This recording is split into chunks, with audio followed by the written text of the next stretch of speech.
Okay, I'll continue reading The Guardian by Nicholas Sparks, and this is chapter 9. I'm sorry for any mistakes I make ahead of time. Chapter 9. Now that was a weekend, Julie thought to herself. Richard, she decided, could give Bob a few pointers on how to impress a lady. Hell, Richard could give seminars on the subject. Staring at her reflection in the mirror on Sunday morning, she still found it hard to believe. She hadn't spent a weekend like that she'd never spent a weekend like that. The theater was a new experience for her, and when he'd finally told her in the limousine where they were going, she figured she'd probably enjoy it, but wasn't absolutely sure. Her concept of musicals was rooted in those that had been adapted into films a generation ago, like The Music Man in Oklahoma. Somewhere in the back of her mind, she supposed that seeing a performance in Rayla, as opposed to New York City, would be something akin to watching a pretty good high school play. Boy, was she ever wrong.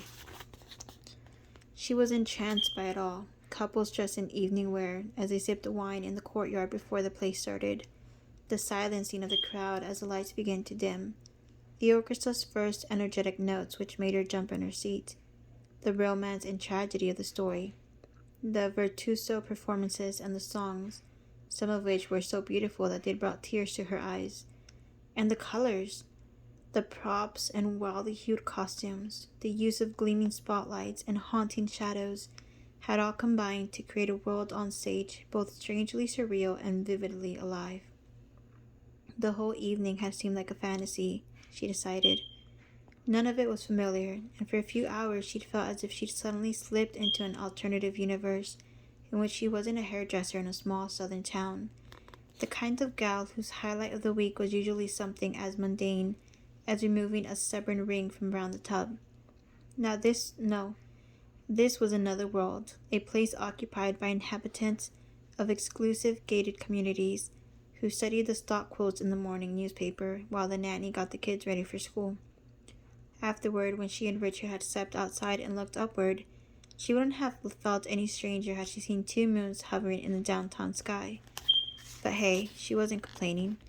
In the limousine on the way home, while inhaling the musky smell of leather as champagne bubbles tickled her nose, she remembered thinking, so this is how the other half lives. I can see exactly how people can get used to this.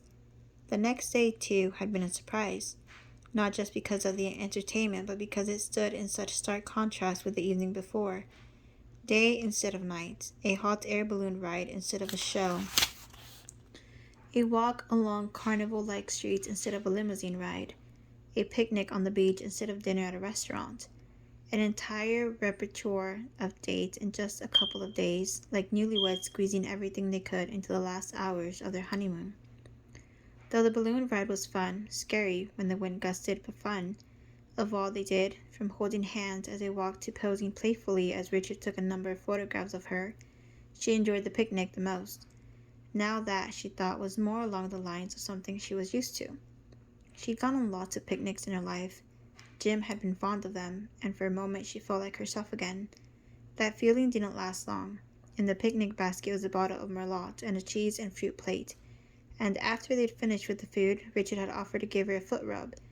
It sounded corny when he said it, and she initially laughed and said no, but when he gently reached for her foot, slipped off her sandal and began his massage, she couldn't help but give in, imagining that Cleopatra must have felt much the same way as she relaxed under the gently swaying palm fronds. Strangely, at the moment, she thought of her mother.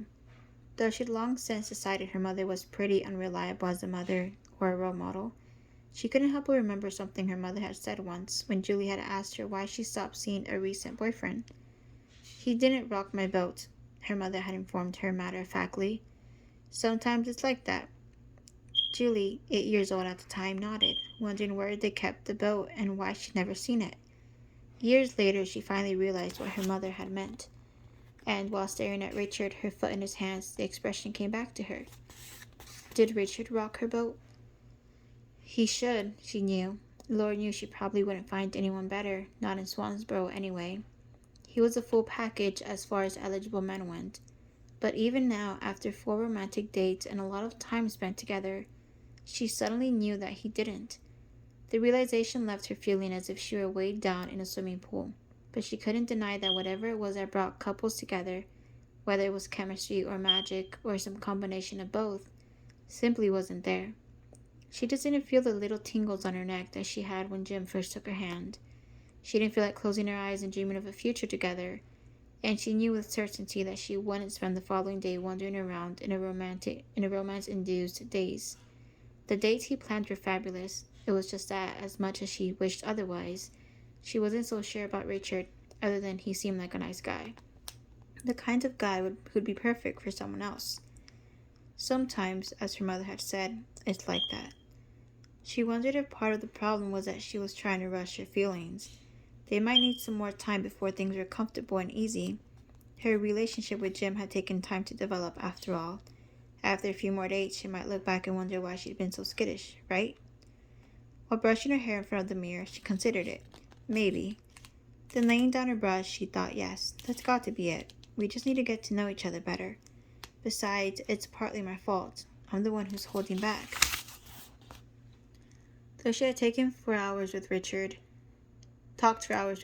most of their conversation had hovered over the surface. Yes, he knew the obvious things about her, and yes, she knew the obvious things about him. But she didn't volunteer much more than that. Whenever the past had come up, she'd found a way to avoid it. She hadn't revealed how difficult her relationship with her mother had really been, how unnerving it was to see men wandering in and out of her house at all hours, how desolate she felt leaving home before graduating high school, or how scared she'd been when living on the streets, especially late at night, or what it felt like when Jim had died, and she wondered how she would ever find the strength to go on.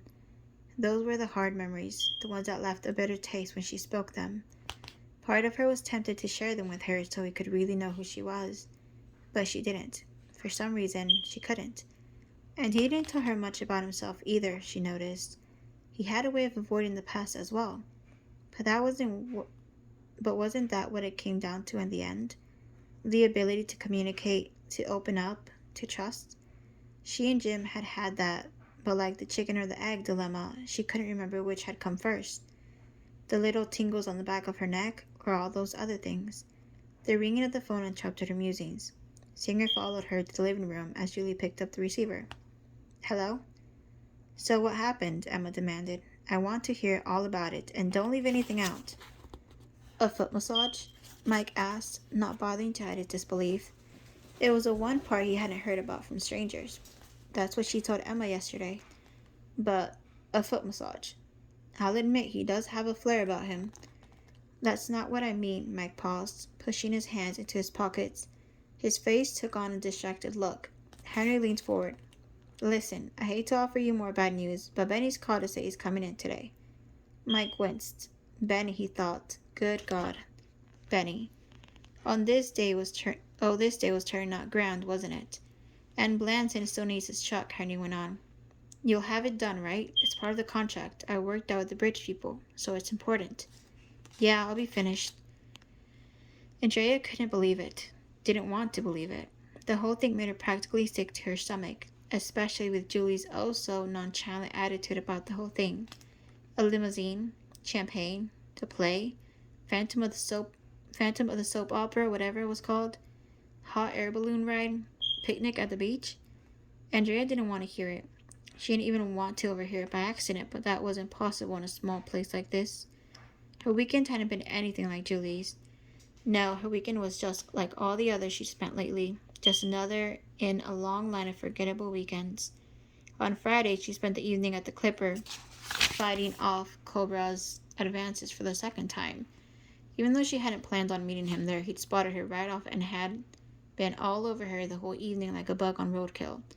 And Saturday? How about spending hours mending the stupid fingernail tip she'd lost the night before? How's that for a weekend, honey? She wanted to shout. I'll bet that just makes your blonde blood bubble with jealousy, huh? But of course, no one had even asked about her weekend. No. All Mabel and Julie cared about was what Julie did. Then what happened? I'll bet you were surprised, huh? Sounds wonderful. Julie, Julie, Julie. It was always all about Julie, and Julie shrugging and going on like the whole thing was no big deal at all. In the corner, Andrea filed her nails like a human belt sander. This, she thought, wasn't the way things were supposed to be. Richard pushed open the door of the salon and held it as Julie's client made her way out. "Oh, hey, Richard," Julie said. "Good timing. I just finished up."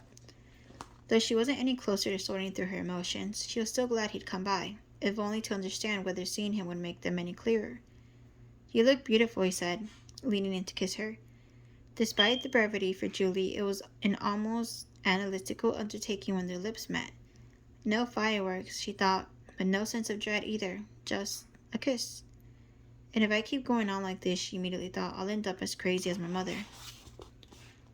"Do you have a few minutes to grab a cup of coffee?" he asked.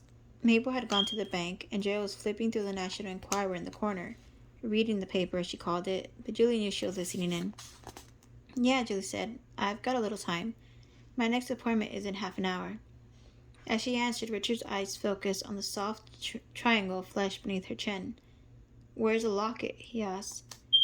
Julie's hand traveled automatically to her chest. "Oh, I didn't wear it today.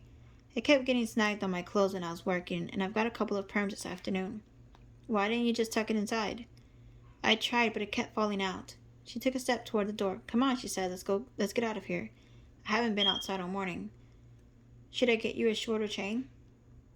"Don't be ridiculous. It's perfect just the way it is." "But you're not wearing it," he persisted. Julie didn't respond, and in the long silence that followed, she looked at him carefully. Though he was smiling, there was something almost plastic about his expression. "Does it bother you that much that I didn't wear it?" she asked. "It's just that I thought you liked it."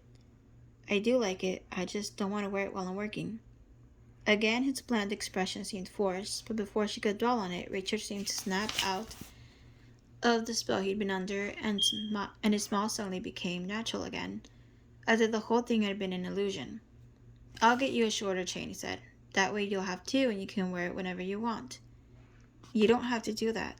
"I know," he said, dropping his gaze for a moment, then meeting hers again. "But I want to." She stared at him, suddenly feeling... what? Andrea set down the Enquirer in disgust as soon as they left the salon. Julie, she thought, was just about the biggest idiot on the face of the planet. After a weekend like she just spent, what was Julie thinking? She had to know that Richard would be coming in. He'd been coming in every single day, and she could understand exactly why Richard was hurt by her lack of consideration. Who wouldn't be? It's not every day that a guy like Richard comes along handing out gifts like a politician spending Christmas Eve at the orphanage. But did Julie appreciate the things he did? Did she ever stop to think that maybe, just maybe, she should think of what might make Richard happy instead of herself? Did she ever stop to consider that maybe Richard had bought her the locket because he wanted her to wear the stupid thing? Because wearing it would show that she appreciated all the things he was doing for her? The problem was, Julie didn't know how good she had it. No doubt she thought all guys were like Richard. She probably thought all guys spent gobs of money on gifts and dates and took women out on limousines. But that wasn't the way things were. Not in this small town, anyway. There wasn't, as far as Andrea could tell, a single decent guy in the whole town. Hell, the limo alone probably cost more than all of her dates in the last year combined. It probably cost more than most of her dates earned in a year. Andrea shook her head. Julie didn't deserve a guy like him. It was just lucky for her that Richard was such a great guy, and let's not, of course, forget the way he looked. Richard, she was beginning to think, was just about the sexiest man she'd ever seen. Manipulated. That's how Julie was feeling now that Richard had gone back to work. Manipulated, as though he'd wanted her to promise that she'd start wearing the locket at work again. As though she should feel guilty that she hadn't. As though she should wear it all the time. She didn't like that feeling, and she was trying to reconcile it with the man who'd taken her out over the weekend. Why was he so upset about something so insignificant? Was it really that big a deal to him? Unless, of course, he was wondering if it was some sort of subconscious statement as to how she was feeling toward him. Julie froze momentarily, wondering if that might be true, especially given the way she'd been feeling on Sunday. She'd worn the locket since he'd given it to her. She'd worn it on the weekend. And the locket wasn't impossible to work with, just inconvenient. But this morning she decided to leave it at home, so maybe... No, Julie thought, shaking her head, that wasn't it. She'd known exactly what she was doing. The locket did get in the way. She'd almost cut the chain twice last week, and it had gotten snagged in people's hair more times than that. She hadn't worn it because she didn't want it to get ruined. Besides, that wasn't the point. This wasn't about her and why she did or didn't wear it. This was about Richard and the way he'd reacted, and not only that it happened, but how it happened. The way he'd said it, the look on his face, the feeling it gave her, all of it bothered her. Jim had never been like that. When Jim got mad, which wasn't all that often, she had to admit he didn't try to manipulate her, nor did he try to hide his anger behind a smile. Nor did Jim ever leave her with the impression that Richard had left her with, one she didn't like at all. As long as we do it my way, everything will be fine, Richard seemed to imply. We won't have this problem again. What she'd wondered was that all about. Chapter 10. Mike was standing in the garage, nodding thoughtfully, doing his best not to wring his customer's neck, and Henry's as well, for foisting this particular customer on him. As soon as Benny Dickens had entered, Henry had suddenly remembered an important call he'd forgotten to make and scampered out of sight. You don't mind taking care of him, do you, Mike? Benny was 21 years old, and his family owned a phosphorus mine just outside town. The company had more than 300 people on its payroll, making it Swansboro's largest employer. Benny had dropped out of school in the 10th grade, but he owned a monstrous home on the river, purchased with Daddy's money. Benny didn't work. Benny had never so much as contemplated going to work, and there were at least 2 little Bennys living in town by 2 different women. But the Dickens family was far and away the largest account at the garage, the kind of customer that small businesses couldn't afford to lose. And Daddy loved his son. Daddy believed his son walked on water. Daddy, Mike had long ago decided, was an idiot. Louder, Benny said, his cheeks beginning to flush, his voice rising to a whine. I told you that I wanted it loud. He was talking about the engine of his recently purchased Callaway Corvette. He'd brought it into the garage so that Mike could make the engine loud. Mike supposed he wanted it that way so it would match the flames he had painted on the hood last week and the custom stereo system he'd had installed. Though he didn't attend college, Benny was taking the car to Fort Lauderdale for spring break next week in the hopes of seducing as many young ladies as he could. Such an impressive young man. It is loud, Mike said. If I made it any louder, it would be illegal. It's not illegal. You'll get pulled over, Mike said. I guarantee it. Benny blinked as if trying to understand what Mike had just said. You don't know what you're talking about, you stupid grease monkey. It's not illegal, you hear me? Stupid grease monkey? Mike said, nodding. Got it. 2 hands around his neck, thumbs on his Adam's apple, squeeze and shake. Benny put his hands on his hips. As usual, he was wearing his Rolex. Doesn't my dad get all his truck service here? Yes. And haven't I been a good customer too? Yes. Wasn't this a place that I brought my Porsche and my Jaguar? Yes. Don't I always pay on time? Yes. Benny waved his arms in exasperation, his voice growing louder. Then why didn't you make the engine loud? I remember coming in here and explaining this very clearly just a couple of days ago. I said I wanted it loud. For cruising the strip. Chicks sig loud, and I'm not going down there for the sun, you hear me? Chicks, not sun, Mike said. Got it. So make it loud. Loud. Right. And I want it done by tomorrow. Tomorrow? Loud. You can understand that, right? Loud. Right. Henry was rubbing his jaw in contemplation as he stood behind Mike. As soon as Benny had screeched off in his Jaguar, he'd re-entered the garage. Mike was still seething, mumbling to himself as he tinkered with the engine, unaware of Henry's presence. Maybe you should have made it louder, Henry offered. The engine, I mean. Mike looked up. Shut up, Henry. Henry raised his hands as if playing innocent. I'm just trying to be helpful. Yeah, sure, like the guy flipping the switch on the electric chair. Why did you make me deal with that guy? You know I can't stand him. Oh, and I can? Maybe not, but you're much better at taking abuse than I am. You handle it so well, and you know we can't afford to lose his dad's company as a client. I almost strangled him. But you didn't. And just think, now we can probably charge him extra. It's still not worth it. Oh, Mike, come on. You handled yourself like a true professional. I was impressed. He called me a stupid grease monkey. Coming from him, you should probably take that as a compliment. Henry put his hand on Mike's shoulder. But listen, if it happens again, maybe you should try something different. Try to calm him down a bit. Duct tape? No, I was thinking of something a little more subtle, such as, I don't know. He paused to begin rubbing his jaw again. Did you ever consider offering him a foot massage? Mike's mouth opened. Sometimes he absolutely hated his brother's guts. Jake Blanton arrived a little after 4 to pick up the truck, and after settling the account in the office, he made his way toward Mike. The keys are in the ignition, Mike said, and just to let you know, I adjusted the brakes so they're not so loose. Just be ready for it. Other than that, it's good to go. Jake Blanton nodded, the consummate working man. Jake was beer-bellied and broad-shouldered, with a toothpick wedged between his teeth and a NASCAR logo on his baseball cap. Wide swaths of sweat had soaked through his shirt, leaving circular stains beneath his arms. His jeans and boots were coated in concrete dust. I'll let him know, Jake said, though to be honest, I don't know why I got stuck with all this anyway. Maintenance was supposed to be handling all the vehicle stuff, but I guess you know how it goes. The bosses over there have everything screwed up. Mike nodded in Henry's direction. I know what you mean.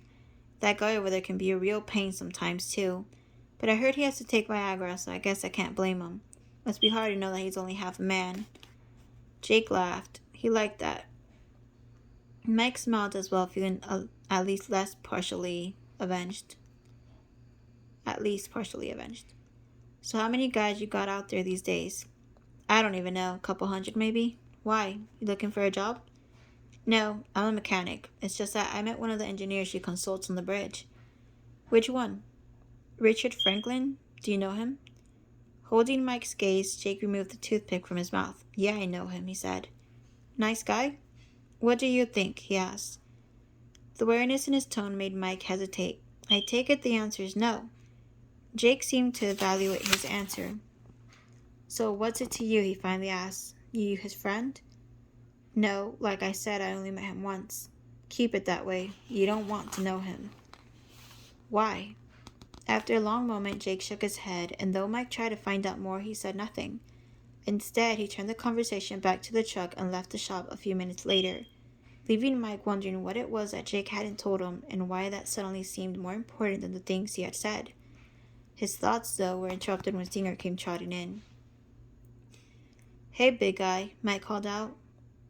When Singer got close, he jumped up, balancing on 2 legs, his front paws pressing against Mike's chest as if they were dancing at the prom. Singer squeaked low in his throat, sounding excited. What are you doing here? Mike asked. Singer dropped back to all fours again, then turned and started toward Mike's locker. I don't have any food, Mike said, following him, but I know Henry has some in his office. Let's go clean him out. Singer led the way. After opening the bottom drawer of Henry's desk, Mike pulled out Henry's favorites, the miniature powdered sugar donuts and chocolate chip cookies, and dropped into Henry's chair. He tossed them one by one, and Singer caught them in the air, gobbling them down like a frog catching flies. Though it probably wasn't good for him, his tail wagged in approval the whole time. Even better, Henry was going to be really annoyed when he realized his stash was gone. Sort of like getting 2 for the price of 1. With her last customer of the day on her way out, Julie glanced around the salon. Have you seen Singer? She asked Mabel. I let him out a while ago, Mabel said. He was standing at the door. How long ago was that? I guess about an hour. Julie glanced at her watch. Singer was never gone this long. And he hasn't come back? I think I saw him heading toward Mike's. Singer was curled up on an old blanket, snoring off the sugary treats as Mike adjusted the transmission of a Pontiac Sunbird. Hey, Mike, Julie called out. You still here? Mike looked up at the sound of her voice and moved out into the bay. Back here, he called out. Singer raised his head, his eyes groggy. Have you seen Singer? Yeah, he's right here. He nodded off to the side and grabbed the rag. As he wiped his hands, Singer rose and started toward her. There you are, she said, when Singer reached her. She scratched his back as he circled her body. I was beginning to get worried about you.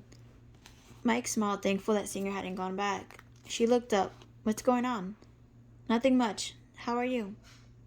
I'm okay. Just okay. It's one of those days, she said. You know how it is. Yeah, I suppose I do, he said, nodding. Especially today.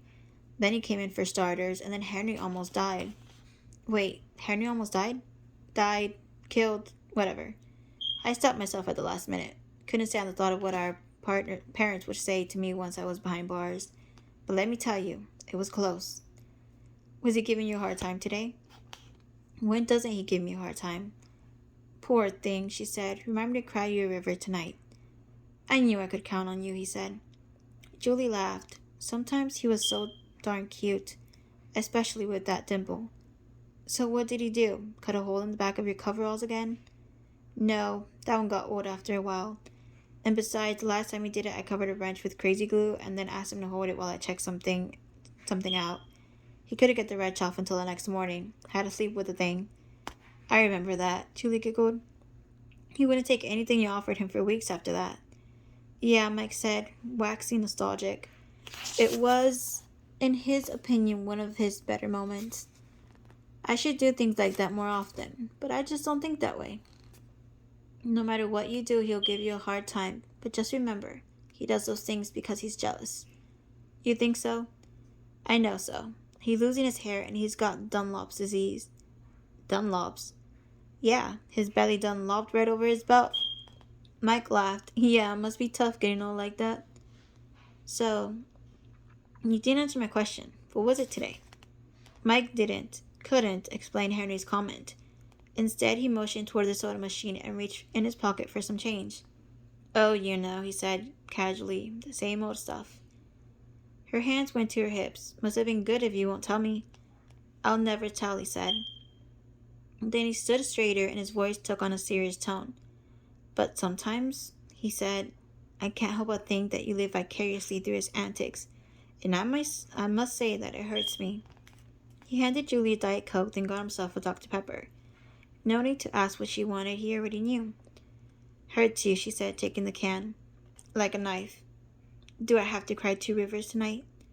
2 would be nice, but make it 3 and I'll definitely forgive you. When he grinned, Julie realized how much she'd missed talking to him lately. So aside from Henry, anything else exciting happened today? Mike paused. A guy named Jake Blanson came in and said some cryptic things about Richard. Want to hear about that? No, that was not the time. He shook his head. Not really. How about you? Nothing. She glanced toward Singer, except for this guy running away. For a little while there, I actually got scared that something had happened to him. Singer? No car would stand the chance if it hit him. It would be crushed like a bug. It still had me worried. That's because you're a woman. Men like me, we don't worry. We're trained not to panic. Julie smiled. That's good to know. When the hurricane hits, you'll be the first one I call to board up the house. You do that anyway, don't you remember? You even bought me my own special hammer. Well, you can't expect me to do it. I might panic or something. Mike chuckled, and for a moment silence settled in. Now what, he thought, except for the obvious. So, how are things going with Richard? He asked, trying to sound casual. Julie hesitated. Yeah, she wondered, how are they going? Okay, she answered. The weekend was alright, but she trailed off thinking, how much do I really want to say to Mike? But it's not important. He studied her. You sure? Yeah, I'm sure. She flashed a quick, forced smile. Like I said, it's nothing. Mike sensed her discomfort, but let it go. She didn't want to talk about Richard. He didn't want to talk about Richard. He had no problem with that. Well, listen, if you find that you need to talk about anything, I'm here, okay? Okay. I'm serious, he said. I'm always around. I know you are. She put a friendly hand on his shoulder, trying to diffuse the tension. Part of me thinks you should get out more. See the world. Take exotic trips. What? And ruin my streak of consecutive nights watching Baywatch reruns? Exactly, she said. Anything's better than television. But if travel's not your thing, you might consider something else, like taking up a musical instrument or something. Mike pressed his lips together. Now that, my dear, was a low blow. Her eyes gleamed. As good as Henry's? He thought about it. No, he said. Henry's was better. Rats. What can I say? You're just a rookie. She smiled and leaned back a little as if taking a moment to evaluate him. You're pretty easy to get along with, you know. Because I'm easy to tease? No, because you're such a good sport about it. Mike took a moment to scrape a bit of grease from his fingernails. That's funny, he said. What? Those words you used. Andrea said exactly the same thing to me just the other day. Andrea? Julie repeated, wondering if she'd heard him right. Yeah, this weekend. When we went out on our date, which reminds me I'm supposed to pick her up in a few minutes. He glanced toward his watch, then his locker. But, wait, Andrea?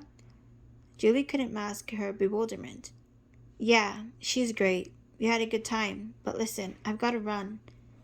Julie reached for his arm, but, she said, you and Andrea. Mike stared at her solemnly for a couple of beats, then winked. Had you going, didn't I? Julie crossed her arms. No, she snapped. Come on, just a little? No. Admit it. Okay, fine, I admit it. Mike gave her a look of satisfaction. Good. Now we're even. Chapter 11. Julie let the door swing closed behind her, still relishing her conversation with Mike. Mabel looked up from the desk. Were you supposed to meet Richard tonight? She asked. No, why? He came by and asked for you. Didn't you see him? I was over at the garage with Mike. You didn't see Richard on your way back? No. That's strange, she said. You should have seen him on the street. I mean, he just left a couple of minutes ago, and I thought he went looking for you. I guess not. Julie glanced at the door. Did he say what he wanted? Not really, just that he was looking for you. You still might be able to catch him if you hurry. Mabel turned on the answering machine and finished straightening up the desk, watching Julie debate whether or not to go. When the moment passed, thus making the decision for her, she went on as if she hadn't suggested it. I don't know about you, she said, but I'm bushed. Everyone I worked on complained today. If it wasn't about their hair, it was their kids or their husbands or the new preacher or barking dogs or how crazy the drivers are from up north. Sometimes you just want to tell them to grow up. Know what I mean? Julie was still thinking of Richard. Must be a full moon, she muttered. Everyone was a little off today. Even Mike? No, not Mike. Julie waved a hand in relief. Mike's always the same. Mabel pulled open the bottom drawer of her desk and removed the flask. Well, it's about time to shake off the cobwebs, she announced. Join me? Mabel enjoyed shaking off the cobwebs regularly, and as a result had fewer cobwebs than anyone Julie knew. Yeah, I'll join you. I'll lock the door. Mabel removed 2 plastic glasses from the bottom drawer and made herself comfortable on the couch. By the time Julie joined her, Mabel had kicked off her shoes, propped her feet on the table, and already taken a drink, with her eyes closed and her head leaned back. It seemed almost as if she believed she was sitting in a chaise lounge on a distant beach, basking beneath a tropical sun. So what's Mike up to these days, she asked, her eyes still closed. He hasn't come around here much lately. Nothing too exciting. Working, feuding with Henry, the usual. Other than that, not much. She paused and her face brightened. Oh, did you hear that he'll be playing at the Clipper in a few weeks? Oh, hooray! The lack of enthusiasm was palpable. Julie laughed. Be nice. And actually, it's a pretty good band this time. It won't help. He's not that bad. Mabel smiled before sitting up. Oh, honey, I know he's your friend, but he's like kin to me. I watched him running around in diapers, and trust me when I say that he is definitely that bad. I know it drives him crazy too, since that's all he's ever really wanted to do.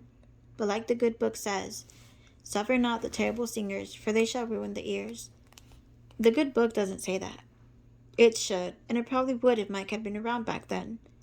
Oh well, he loves it. If performing makes him happy, then I'm happy for him. Mabel smiled. You are truly a kind and special gal, Julie. I don't care what everyone else says about you. I like you. She held up her glass and toast. Likewise, Julie said, clinking cups. So what's up with you and Richard? Mabel asked. After he came by today, you hardly mentioned him at all. It's going okay, I guess. Mabel's chin rose. You guess. As in, I guess I don't see the iceberg, Captain. It's going okay, she repeated. Mabel searched Julie's face for a moment. So why didn't you try to catch him a few minutes ago when I suggested it? No reason, Julie answered. It's just that I already saw him today. Ah, Mabel said, dragging the word out. I guess that makes sense. Julie took a drink, feeling the burn at the back of her throat. Though she couldn't talk to Mike about Richard, Mabel was different. Mabel, she thought, would help her sort through her feelings about him. Do you remember the locket he got me, she asked. How could I forget? JB? Well, Julie said, the problem was that I didn't wear it today. So? That's what I thought. But I think Richard was offended. If that offended him, remind me never to serve him my meatloaf. When Julie didn't respond, she waved her cup before going on. So he got offended. So what? Men have their quirks, and maybe that's one of his. And there are worse things, believe me. But I think you have to judge what happened today against everything else. You've been on, what, 3 dates now? 4 really, if you count last weekend as 2. And you said he's been nice, right? Yeah, so far. Then maybe he was just having a bad day. You told me he works odd hours, right? Maybe he had to go in on Sunday and work late. Who knows? Julie drummed her fingers against the cup. Maybe. Mabel swirled the bourbon. Don't worry about it too much, she said evenly. As long as he didn't go overboard, it's no big deal. So just let it go? Not exactly. You shouldn't completely ignore it either. Julie looked up, and Mabel met her eyes. Take it from a lady who's had too many dates and met too many men over the years, Mabel said. Everyone, you included, is on her best behavior in the beginning of a relationship. Sometimes little quirks turn out to be big ones, and the big advantage that women have, sometimes the only advantage, is their intuition. But I thought you just said not to worry. I did, but never ignore your intuition either. So you do think it's a problem? Honey, I don't know what to think, just like you don't. There's no book of magic answers out there. I'm just telling you not to simply shrug it off if it bothered you that much. But don't let it ruin a good thing either. That's what dating is for, you know? To find out about a person. To find out if the two of you click. I'm just throwing a little good old common sense into the mixture, that's all. Julie was quiet for a moment. I guess you're right, she said. The phone started ringing and Mabel turned toward the sound. A moment later, the answering machine picked up. After listening to see who it was, she faced Julie again. So, 4 dates, huh? Julie nodded. Will there be a 5th? He hasn't asked, but I think he probably will. That's a strange way of answering the question. What do you mean? You didn't say that what you were going to say if he asked. Julie glanced away. No, she said. I suppose I didn't. Richard was waiting for her when she got home. His car was parked on the street in front of her house, and he was leaning against it, his arms crossed and one leg over the other, watching as she turned into the driveway. After pulling to a stop, Julie looked toward Singer and unhooked her seatbelt. Just stay in the Jeep until I say so, okay? Singer pricked his ears up. And behave, she added as she stepped out. By then, Richard was standing in the drive. Hello, Julie, he said. Hi, Richard, she said neutrally. What are you doing here? He shifted his weight from one foot to the other. I had a few minutes and thought I'd drop by. I tried to catch you at the salon, but I guess you'd taken off. I had to go get Singer. He was over at the garage. Richard nodded. That's what Mabel said. I couldn't wait, though. I had some blueprints I had to drop off before the office closed. And I actually have to get back as soon as I'm done here. But I just wanted to say I'm sorry about this morning. I got to thinking about how I acted, and I think I went a little overboard. He smiled, looking contrite, a kid with his hand caught in the cookie jar. Well, she began, now that you mention it. Richard held up his hands to stop her. I know. No excuses. I just wanted to say I'm sorry. Julie brushed away a strand of hair that had fallen in her face. Were you really that upset that I didn't wear the locket? No, he said. Trust me, it wasn't about that. Then what was it? Richard glanced away. His voice was so soft she could barely hear it. It's just that I had such a good time on the weekend, and when I saw that you didn't have it on, I sort of thought that you didn't feel the same way. I guess I felt like I'd let you down somehow. I mean, you don't know how much I've enjoyed the time we've spent together. Can you understand what I'm trying to say? Julie thought for a moment before nodding. Yeah, she said. I knew you'd understand, he said. He glanced around as if suddenly nervous in her presence. Well, listen, like I said, I gotta head back into work. Okay, Julie said simply. She forced a smile. A moment later, this time without trying to kiss her, he was gone.